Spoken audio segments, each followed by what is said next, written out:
Friends, എല്ലാവർക്കും good morning. അപ്പോൾ എല്ലാവർക്കും ഒരു അടിപൊളി വിശേഷത്തിലേക്ക് തന്നെ സ്വാഗതം. അങ്ങനെ സരയു ശാരിയായിട്ട് അപമാനിച്ചുകൊണ്ടിരിക്കുക. എന്തായാലും അമ്മയുടെ മനസ്സിലിരിപ്പ് ഇതാണെന്ന് ഞാൻ കരുതിയില്ലമ്മേ. അമ്മ ഇത്രയ്ക്ക് ദുഷ്ടയാണെന്ന് ഞാൻ അറിഞ്ഞില്ല. മോളെന്താ ഇങ്ങനെയൊക്കെ പറയുന്നത്? മനുവേട്ടനെ കൊണ്ട് തൂക്കം കുറഞ്ഞ സ്വർണം മേടിപ്പിച്ചിട്ട് അമ്മ മാത്രം ഇതിനാ ഇത്രയും വെയിറ്റുള്ള സ്വർണം മേടിച്ചുകൊണ്ടുവന്നത്? ഏയ് അതൊന്നുമില്ല മോളെ, മനുമോനെ കൊണ്ട് പൈസ കളയിക്കണ്ടെന്ന് കരുതിയിട്ടാ അമ്മ അങ്ങനെ പറഞ്ഞത്. വേണ്ട വേണ്ട, കൂടുതലൊന്നും പറയണ്ട. എൻ്റെ മനുവേട്ടനെ എൻ്റെ മുന്നിൽ കൊച്ചാക്കണം, അതിനു വേണ്ടിയല്ലേ അമ്മ അങ്ങനെയൊക്കെ പറഞ്ഞത്? ഒരിക്കലും ഇല്ല മോളെ, ഞാൻ അങ്ങനെ ചിന്തിച്ചിട്ട് പോലുമില്ല. വേണ്ടമ്മേ, എല്ലാവരുടെയും മനസ്സിലിപ്പോൾ മനസ്സിലാവുന്നുണ്ട്. ഇനി ആരൊക്കെ എന്തൊക്കെ പറഞ്ഞാലും ഞാൻ ഒന്നേ പറയുന്നുള്ളൂ. ദേ, എൻ്റെ മനുവേട്ടൻ മേടിച്ചെന്ന സ്വർണ്ണമായിരിക്കും 28 കെട്ട് ചടങ്ങിന് എൻ്റെ കുഞ്ഞിൻ്റെ അരയിലും കഴുത്തിലും ഒക്കെ ഉണ്ടാകാൻ പോകുന്നത്. അതിലൊരു മാറ്റവും ഇല്ല. ഇത് കേട്ടതും ശാരി ആകെ ഞെട്ടി. മോളെ, അതെന്താ അങ്ങനെ? ഞാൻ മേടിച്ചു കൊടുത്തതും ഇട്ടുകൂടെ? വേണ്ട വേണ്ട, എൻ്റെ മനുവേട്ടനാണ് ആദ്യം. അത് കഴിഞ്ഞിട്ട് മതി നിങ്ങളുടെയൊക്കെ സ്നേഹം. മനസ്സിലായല്ലോ? നിന്റെ ഇഷ്ടം പോലെ നടക്കട്ടെ മോളെ, ഞാൻ എന്ത് പറയാനാ? അല്ലെങ്കിലും ഞങ്ങളെയൊന്നും ഇപ്പം നിനക്കൊരു ഇഷ്ടമില്ലാതെയായി. ഒരു കാലത്ത് നിനക്ക് വേണ്ടി മാത്രം ജീവിച്ചവരാ ഞാനും നിൻ്റെ അച്ഛനും ഒക്കെ. എനിക്കറിയാം, അങ്ങനെ അന്നത്തെ എൻ്റെ അച്ഛനും അമ്മയല്ല ഇപ്പം അവളുള്ള രണ്ടുപേരും. അങ്ങനെയുള്ളപ്പോൾ എനിക്ക് നിങ്ങളെ ഒന്ന് സ്നേഹിക്കാൻ പോലും തോന്നുന്നില്ല. അതുകൊണ്ട് എന്നോട് കൂടുതലായിട്ടൊന്നും സംസാരിക്കണ്ട. എനിക്കെല്ലാം മനസ്സിലാവുന്നുണ്ട്. എന്തൊക്കെയായാലും നിങ്ങൾ ചെയ്യുന്നത് ശരിയായ കാര്യങ്ങളൊന്നും അല്ല കേട്ടോ എന്നൊക്കെ പറയണം. അത് കേട്ടതും അതെന്താ മോളെ നീ അങ്ങനെ പറയുന്നത്? നിന്നോട് സ്നേഹമില്ല എന്നാണോ നീ പറഞ്ഞു വരുന്നത്? എന്നോട് സ്നേഹമില്ല എന്നല്ല, പക്ഷേ നിങ്ങൾ ചെയ്തു കൂട്ടുന്നത് ഓരോ ദിവസം കഴിയും തോറും എൻ്റെ മനസ്സിൻ്റെ താളം തെറ്റിച്ചുകൊണ്ടിരിക്കുക. അച്ഛനും അമ്മയും കൂടെ എങ്ങനെ വീട്ടിൽ കിടന്ന് അടിയിടുക, അമ്മ അച്ഛൻ്റെ തല തല്ലിപ്പൊളിക്കുക, ഇതെല്ലാം കാണുമ്പോൾ ഒരുപാട് സങ്കടം തോന്നുന്നുണ്ട്. അത് കേട്ടതും മോളെ അങ്ങനെയൊന്നും പറയരുത്. ഞാൻ എന്തിനു വേണ്ടി അങ്ങനെയൊക്കെ ചെയ്യുന്നത്? വേണ്ടമ്മേ, അമ്മ കൂടുതലൊന്നും പറയണ്ട. കുറച്ച് ദിവസമായിട്ട് അമ്മയും ഇപ്പം മനുവേട്ടനെ കുറ്റപ്പെടുത്തിക്കൊണ്ടിരിക്കുക, അച്ഛനെ പോലെ തന്നെ. അതുകൊണ്ടാണ് ഞാൻ പറയുന്നത്, എൻ്റെ മനുവേട്ടൻ കഴിഞ്ഞിട്ടുള്ളൂ എനിക്ക് മറ്റെന്തും. ദേ, ഇനി ഞാനും എൻ്റെ മനുവേട്ടനും കൂടെ അമേരിക്കയ്ക്ക് പോകും. അങ്ങനെ പോയി കഴിഞ്ഞാൽ പിന്നെ അങ്ങോട്ട് ഞാൻ വരത്തുമില്ല. നിങ്ങൾ രണ്ടുപേരും തിരിഞ്ഞു പോലും നോക്കത്തില്ല. എന്തെങ്കിലും പൈസ തക്കാപ്പിച്ച് വേണമെങ്കിൽ അയച്ചു തരാം, അത്രേ ഉള്ളൂ. വേണ്ട മോളെ, ഞങ്ങൾക്ക് നിൻ്റെ ഒന്നും വേണ്ട, നീ പൊയ്ക്കോ. അങ്ങനെ ഒരു കാര്യം നീ സംഭവിച്ചാലല്ലേ നീ എവിടേക്ക് വേണേലും പോയിക്കോ, ഞങ്ങൾക്കൊരു വിഷമവും ഇല്ല എന്നും പറഞ്ഞുകൊണ്ട് ശാരി മുറിയിലേക്ക് പോവുക. ഈ അമ്മ എന്താ മനുവേട്ട ഇങ്ങനെ? എന്ത് ചെയ്യാനാ മോളെ, മോളുടെ അച്ഛൻ്റെ അതേ അസുഖം. മോളുടെ അച്ഛനും ഇങ്ങനെയൊക്കെ തന്നെയല്ലേ പറഞ്ഞുകൊണ്ടിരുന്നത്. നമുക്ക് എന്ത് ചെയ്യാൻ പറ്റും? എല്ലാം കണ്ടും കേട്ടും സഹിച്ച് നിൽക്കാനല്ലേ പറ്റൂ. അല്ലാതെ ഇപ്പം ഞാൻ എന്ത് പറയാനാ മോളെ? എന്നാലും മനുവേട്ട, അമ്മ എങ്ങനെ മാറിപ്പോകുന്നു ഞാൻ കരുതിയില്ല. എൻ്റെ മനുവേട്ടനോട് എന്ത് സ്നേഹമായിരുന്നു. മനുവേട്ടനെ പോലെ എൻ്റെ അമ്മയെ പോലെ മരുമകനെ സ്നേഹിക്കാൻ ഈ ലോകത്ത് വേറെ ആരും ഇല്ലാന്ന് ഞാൻ കരുതിയത്. ഇതൊരു പക്ഷേ ഒരു 1.5 പണിയായിപ്പോയി. എൻ്റെ അമ്മ ഇങ്ങനെയൊക്കെ ചെയ്യുമ്പോൾ എനിക്ക് വല്ലാത്ത സങ്കടമുണ്ട് എന്നൊക്കെ പറയുക. സാരമില്ല മോളോ, നമുക്ക് നമ്മുടെ കാര്യം നോക്കാം. അല്ലാതെ ഇപ്പം ഞാനെന്ത് പറയുന്നത്? ഇതുകൊണ്ടൊക്കെ തന്നെയാണ് മനുവേട്ട പറയുന്നത് എത്രയും പെട്ടെന്ന് അമേരിക്കയ്ക്ക് പോകണമെന്ന്. ദേ, ഇവിടെ ഇങ്ങനെ കടിച്ചു തൂങ്ങി നിന്ന് എനിക്ക് തലയ്ക്ക് ഭ്രാന്ത് പിടിക്കും മനുവേട്ട എന്നും നമ്മുടെ സരയു. അത് കേട്ടത് പോകാം മോളെ, എത്രയും പെട്ടെന്ന് പോവാം. കുഞ്ഞിന് ഇത്തിരി പ്രായം ഒരു വയസ്സൊക്കെ ആവട്ടെ, അല്ലെങ്കിൽ ഒരു 6 മാസം. അത് കഴിഞ്ഞാൽ പിന്നെ നമുക്ക് പോകാം. അത് കേട്ടതും എന്നാലും ഈ മനുവേട്ടൻ എന്നെ കൊതിപ്പിക്കാൻ തുടങ്ങിയിട്ട് കുറേ നാളായി. എനിക്കും അമേരിക്ക കാണണമെന്ന് ആഗ്രഹമൊക്കെ ഉണ്ട്. ഞാൻ പറഞ്ഞല്ലോ, ഞാൻ കൊണ്ടുപോവാം. പക്ഷെ ഇപ്പോഴല്ല, കുഞ്ഞിൻ്റെ കാര്യം കൂടെ നോക്കണ്ടേ? നമ്മുടെ സന്തോഷമല്ലല്ലോ നമുക്ക് വലുത്, നമ്മുടെ കുഞ്ഞിൻ്റെ ആരോഗ്യം കൂടെ അല്ലേ. അത് ശരിയാ. അപ്പം പിന്നെ നമുക്ക് ഉടനെ എടുത്ത് ചാടിയൊന്നും അങ്ങോട്ട് പോകണ്ട എന്നൊക്കെ പറഞ്ഞുകൊണ്ട് മനോഹർ, ഈശ്വര, ഈ അമേരിക്ക പോയിട്ട് ലണ്ടനോ ഈ അടുത്ത് കിടക്കുന്ന സ്ഥലങ്ങൾ പോലും ഞാൻ കണ്ടിട്ടില്ല, പിന്നെയാണ് ഇവളെ കൊണ്ടുപോകാൻ പോകുന്നത്. എന്തെങ്കിലുമൊക്കെ പറഞ്ഞ് ഇങ്ങനെ അഡ്ജസ്റ്റ് ചെയ്ത് ഇങ്ങനെ പോകാം എന്നൊക്കെ പറഞ്ഞുകൊണ്ട് മനോഹർ അവിടെ കട്ടിലിൽ ഇങ്ങനെ കുഞ്ഞാവയും കളിപ്പിച്ചുകൊണ്ടിരിക്കുക. ഈ സമയം ശാരിയാണെങ്കിൽ മുറിയിൽ ചെന്നിരിക്കുക. ആകെ തളർന്ന് സങ്കടപ്പെട്ട ശാരിയുടെ ഇരിപ്പ് കണ്ടപ്പോൾ രാഹുൽ ശാരിയെ തുറച്ചു നോക്കുക. ഇവളെന്താ ഇങ്ങനെ ഇരിക്കുന്നേ? ഇവളുടെ മനസ്സ് നന്നായിട്ട് വിഷമിക്കുന്നുണ്ട്. ഇവളെ എന്തിനിങ്ങനെ കരയുന്നത്? ഒരു പിടിയും കിട്ടുന്നില്ലല്ലോ എന്നൊക്കെ ആലോചിച്ചുകൊണ്ട് ശാരിയെ തന്നെ നോക്കിയിരിക്കുന്നത് കണ്ടത് ശാരി, എന്താണോ താരത്തിന് എൻ്റെ ഇങ്ങനെ നോക്കുന്നേ എന്നും ചോദിക്കുക. അല്ല ശരി, എൻ്റെ മോളുടെ അടുത്തേക്ക് നീ പോകുന്നത് കണ്ടു. മോളുടെ അടുത്ത് പോയത് സ്വർണം കൊടുക്കാനെന്ന് മനസ്സിലായി. എന്നിട്ടെന്താ മുഖം വല്ലാതിരിക്കുന്നേ? എന്തു പറ്റി? ദേ, താൻ എന്നോടൊരു അക്ഷരം മിണ്ടിപ്പോരുത്. താൻ എന്നോട് എന്തായാലും മിണ്ടിയാ എൻ്റെ സമനില തെറ്റും. എൻ്റെ തലയ്ക്ക് ഭ്രാന്ത് പിടിക്കും. പിന്നെ ഞാൻ ചെയ്യുന്നത് എന്താന്ന് എനിക്ക് തന്നെ അറിയില്ല. ഇവനിൽ കൊതിയുണ്ടെങ്കിൽ എന്നോട് മിണ്ടാതിരിക്കും, അതായിരിക്കും നല്ലത്. നീ എന്താ ശരി ഇങ്ങനെ?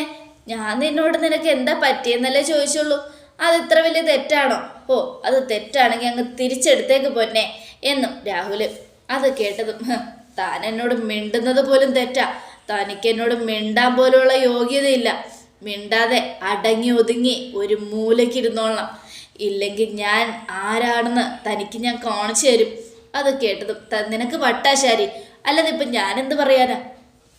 അതേടോ, എനിക്ക് വട്ടാ. തൻ്റെ കൂടെ ജീവിച്ച് എനിക്കും വട്ടായി. എനിക്ക് മുഴുവൻ ഭ്രാന്താവും. ഭ്രാന്തികൾ എന്താ ചെയ്യേണ്ടതെന്ന് അറിയാലോ. തലക്കടിച്ചു കൊന്നാലും കേസൊന്നുമില്ല. അതുകൊണ്ട് ഭ്രാന്ത് പിടിച്ച ഞാൻ തൻ്റെ തലമണ്ട അടിച്ച് പൊട്ടിച്ച് തന്നെ കൊന്നിട്ട് ഞാനും അങ്ങ് ചാകും.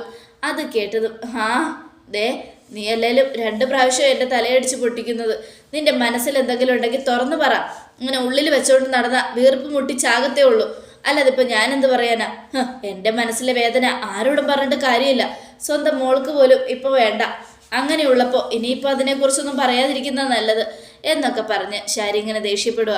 എന്നിട്ട് പോയി അവിടെ കട്ടിലിരുന്ന് കരയുക. ഇവൾക്കിതെന്താ പറ്റിയെന്നൊരു പിടിയും കിട്ടുന്നില്ലല്ലോ. എന്താ സംഭവിച്ചത്? ഈശ്വര, നന്നായിട്ട് നടന്നുകൊണ്ടിരുന്നവളാ. പെട്ടെന്ന് ഇങ്ങനെയൊക്കെ സംഭവിക്കണമെങ്കിൽ മരുമോനെ കുറിച്ചുള്ള കാര്യങ്ങളൊക്കെ ഇവൾ അറിഞ്ഞിട്ടുണ്ട്. അതായിരിക്കും കാര്യം എന്നൊക്കെ ഇങ്ങനെ ആലോചിച്ചുകൊണ്ടിരിക്കുകയാണ്. ഈ സമയം ശാരി, ദൈവമേ, എൻ്റെ മോള് അവനെ ആത്മാർത്ഥമായിട്ട് സ്നേഹിക്കുക, ആത്മാർത്ഥമായിട്ട് വിശ്വസിക്കുക. അങ്ങനെയുള്ളപ്പോൾ എൻ്റെ മോളോട് ഞാൻ എങ്ങനെ പറയും? അവനൊരു ഫ്രോഡാണ്, ഈ നാട് മുഴുവനും പെണ്ണ് കെട്ടി നടക്കുന്ന ഒരു പക്ക ക്രിമിനലാണെന്ന്. അവളത് വിശ്വസിക്കുക പോലുമില്ല. അങ്ങനെയുള്ളപ്പോൾ ഞാൻ എങ്ങനെയാ അവളോട് ഇതൊക്കെ പറയുന്നത്? എൻ്റെ ദൈവമേ, എങ്ങനെയെങ്കിലും എൻ്റെ മോളെ അവൻ്റെ പിടിയിൽ നിന്നും നീ രക്ഷിക്കണേ എന്നൊക്കെ പറഞ്ഞ് പ്രാർത്ഥിക്കുകയാണ്. ഈ സമയം നമ്മുടെ സരയും മനുവേട്ട എന്തായാലും നാളെ 27 കെട്ട് നടത്തുമ്പോൾ 28 കെട്ട് നടത്തുമ്പോൾ നമ്മളെല്ലാവരും ഭയങ്കര ആർഭാടത്തോടെ വേണം ചെയ്യാൻ. അപ്പുറത്തുള്ളവർ ഭയങ്കര ആർഭാടത്തോടെ ചെയ്യുമ്പോൾ നമ്മളും അതിനേക്കാളും മുകളിലായിരിക്കണം ചെയ്യേണ്ടത്. അത് കേട്ടതും അതൊക്കെ ഞാൻ ഏറ്റു. എനിക്ക് സന്തോഷമുള്ള കാര്യം ഇങ്ങനെ പൈസ പൊടിക്കുന്നത്. പക്ഷേ അവർ നമ്മളെ കളിയാക്കില്ലേ മോളെ? കുഞ്ഞിൻ്റെ 27-ാം ദിവസം 28 കെട്ട് ചടങ്ങ് നടത്തിയാൽ എന്തിന്?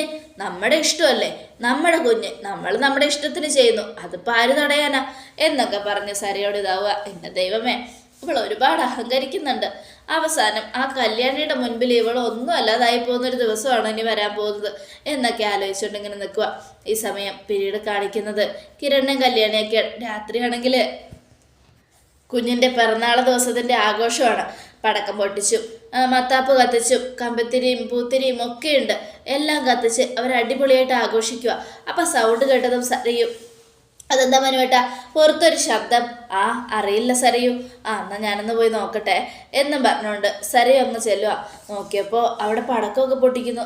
മനുവേട്ടാ, അവർ പടക്കം പൊട്ടിക്കുന്നു, കമ്പിത്തിരി കത്തിക്കുന്നു. ഞാനിത് അറിഞ്ഞില്ലല്ലോ.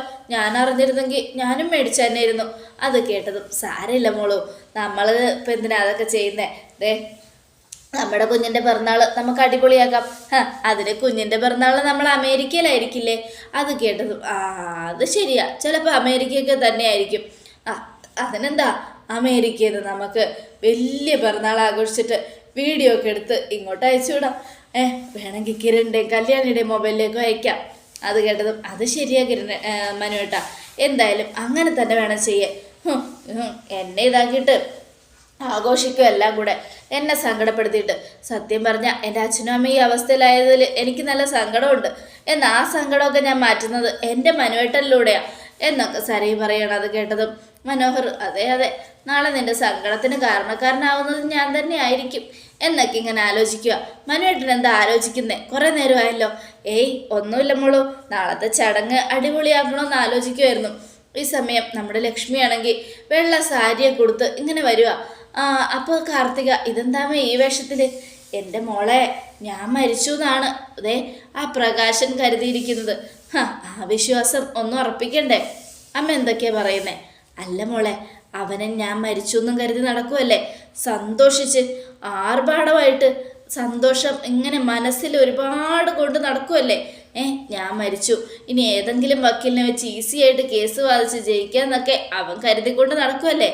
അങ്ങനെയുള്ളപ്പോൾ ഞാനൊരു യക്ഷിയായി മാറി അവനരികിലേക്ക് ചെന്നാൽ എന്തായിരിക്കും അവസ്ഥ? ആ അമ്മ യക്ഷിയായിട്ട് മാറിയേ? അതേ മോളെ, യക്ഷിയായിട്ട് മാറി അവനെ ഞാൻ വെള്ളം കുടിപ്പിക്കും. അത് കേട്ടതും എന്നാൽ പിന്നെ ഒരു കാര്യം ചെയ്യാം, നമുക്ക് പോയാലോ? നമുക്ക് വേണ്ട, ഞാൻ പോയിട്ട് വരാം എന്നും പറഞ്ഞുകൊണ്ട് ലക്ഷ്മി നേരെ അങ്ങോട്ടേക്ക് ചെല്ലുക.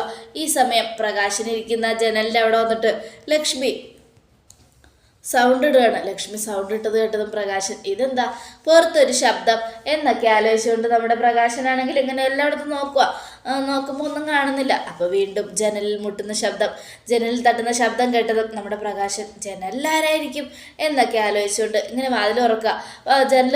ജനൽ തുറന്നതും അവിടെ വെള്ള സാരിയെ കൊടുത്തിട്ട് ഒരു രൂപം. പ്രകാശൻ കണ്ണ് നന്നായിട്ട് തിരുമ്മിട്ട് ഒന്ന് നോക്കി. അപ്പോൾ അത് കണ്ടതും പ്രകാശൻ ഞെട്ടിപ്പോയി. എവിടെയോ കണ്ട് പരിചയമുള്ള സൈഡാണല്ലോ, ഇതാരാ? അങ്ങോട്ട് തിരിഞ്ഞാണല്ലോ നിൽക്കുന്നത്. അതെ, ആരാ എന്ന് പ്രകാശൻ്റെ ചോദ്യം കേട്ട് ലക്ഷ്മി പതുക്കെ തിരിഞ്ഞു. ലക്ഷ്മി തിരിഞ്ഞതും നമ്മുടെ പ്രകാശൻ ഞെട്ടിപ്പോയി. ഈശ്വര, ബോധം പോയില്ലെന്നേ ഉള്ളൂ. പ്രകാശൻ ഞെട്ടലോടുകൂടി തന്നെ എങ്ങനെ നോക്കി നിൽക്കുക. അപ്പോൾ നമ്മുടെ ലക്ഷ്മി ചിരിക്കുകയാണ് ഒച്ചത്തിൽ. ചിരിച്ചതിന് ശേഷം എന്താടാ, എന്നെ കൊന്നിട്ടും നിനക്ക് മതിയായില്ലല്ലേ? ഇനിയും നിനക്ക് എന്നെ കൊല്ലാൻ തോന്നുന്നുണ്ടോ? പക്ഷേ നിന്നെയൊന്നും ഞാൻ വെറുതെ വിടില്ലടാ. നിൻ്റെയൊക്കെ ചോര കുടിച്ച് ഞാൻ നിന്നെയൊക്കെ കൊന്നു തിന്നും. അത് കേട്ടതും പ്രകാശൻ പേടിച്ച് പറിച്ചിങ്ങനെ നിൽക്കുക. നീ ആരാ എന്നും ചോദിച്ചുകൊണ്ട്, ഞാനാടാ ലക്ഷ്മി. എന്നെ കൊന്നു കരുതി ഞാൻ നിന്നെയൊക്കെ വെറുതെ വിടുമെന്ന് കരുതിയോ? ഇല്ലടാ, ചത്താലും ആത്മാവായിട്ട് വന്ന് നിന്നെയൊക്കെ കൊല്ലും. നിന്റെ തള്ളയുടെയും നിന്റെ മോൻ്റെയും കഴുത്തിലെ രക്തം ഞാൻ ഊറ്റി കുടിക്കും. അതിനു വേണ്ടി തന്നെയാടാ വന്നത് എന്നും പറഞ്ഞുകൊണ്ട് ലക്ഷ്മി പ്രകാശൻ്റെ അടുത്തേക്ക് ചെല്ലുക. വേണ്ട, വരരുത്, എൻ്റെ അടുത്തേക്ക് വരരുത്. നീ ചാകടാ, നീ ഈ ലോകത്ത് ജീവിച്ചിരിക്കാൻ പാടില്ല, ചത്ത് തൊലയടാ എന്നും പറഞ്ഞുകൊണ്ട് ലക്ഷ്മി പ്രകാശനെ പിടിച്ചൊരു ഒറ്റ തള്ള്. പ്രകാശം പോയി കട്ടിലേൽ തെറിച്ചു വീണു. അപ്പം ലക്ഷ്മിക്ക് സമാധാനമായി. എന്തായാലും അവനെ തള്ളിയിട്ടപ്പോൾ മനസ്സിനൊരാശ്വാസമായി. ഇനി പോകാം എന്ന് പറഞ്ഞുകൊണ്ട് അവിടെ നിന്നും ലക്ഷ്മി പതുക്കെ അങ്ങ് പോയി. ലക്ഷ്മി പോയി കഴിഞ്ഞതും നമ്മുടെ പ്രകാശൻ ഇവിടെയൊന്നും കാണുന്നില്ലല്ലോ. ഇനി എനിക്ക് തോന്നിയതാണോ? ഈശ്വര, ഒരു പിടിയും കിട്ടുന്നില്ലല്ലോ. ദൈവമേ, ജീവിച്ചിരിക്കുമ്പോൾ ഇത്രയും പേടിക്കണ്ടില്ലായിരുന്നു. ഇതിപ്പോൾ മരിച്ചു കഴിഞ്ഞപ്പോൾ ഒരു 1.5 പേടിയായല്ലോ. ഇനിയിപ്പോൾ എന്താ ചെയ്യുക എന്നൊക്കെ ആലോചിച്ചുകൊണ്ട് നമ്മുടെ പ്രകാശൻ ഇങ്ങനെ ആ മൂങ്ങയൊക്കെ വിളിക്കുക. അപ്പോൾ എല്ലാവരും വന്നു. അപ്പോൾ ആകെ ടെൻഷൻ നിൽക്കുക. ഈ സമയം നമ്മുടെ ലക്ഷ്മിയും കാർത്തികയാണെങ്കിലും ഭയങ്കര ചിരിയ. നല്ല രസമായിരുന്നു മോളെ. അവൻ എന്നെ കണ്ടിട്ടെ ആകെ മൊത്തം പേടിച്ച് വിറച്ച് ആരാന്ന് ചോദിക്കാൻ പോലുള്ള ശ്വാസം വരുന്നില്ലായിരുന്നു. അത് കേട്ടതും ആരാണെന്ന് ചോദിക്കാനുള്ള സൗണ്ട് പോലും വരുന്നില്ലായിരുന്നു. വെറും കാറ്റ് മാത്രം പ്രകാശം ചോദിച്ചപ്പോൾ വന്നത്. പേടിക്കട്ടെ അമ്മേ, അവനെ പേടിപ്പിച്ച് വീണ്ടും ഒരു അറ്റാക്ക് വന്ന് അവനെ കൊല്ലണം. അറ്റാക്ക് വന്ന് ചത്താലൊന്നും വേദന അറിയില്ല മോളെ. അവനെ വേദന അറിയിപ്പിച്ച് കൊല്ലണം. അത്രയ്ക്ക് ദ്രോഹമാണ് അവൻ നമ്മളോടും കല്യാണിയുടെ കുടുംബത്തോടൊക്കെ ചെയ്തത്. അതുകൊണ്ട് അവൻ അങ്ങനെ തന്നെ വേണം മരിക്കാൻ എന്നൊക്കെ പറഞ്ഞ് അവരിങ്ങനെ നിൽക്കണം. അപ്പോൾ ഇതിനേക്കാൾ തകർപ്പൻ വിശേഷങ്ങളോട് നടക്കാൻ വന്നെല്ലാവരും കാത്തിരിക്കുക. എല്ലാവർക്കും ഒരിക്കൽ കൂടെ നല്ലൊരു ശുഭദിനം തന്നെ ആയിക്കോട്ടെ. Thank you friends.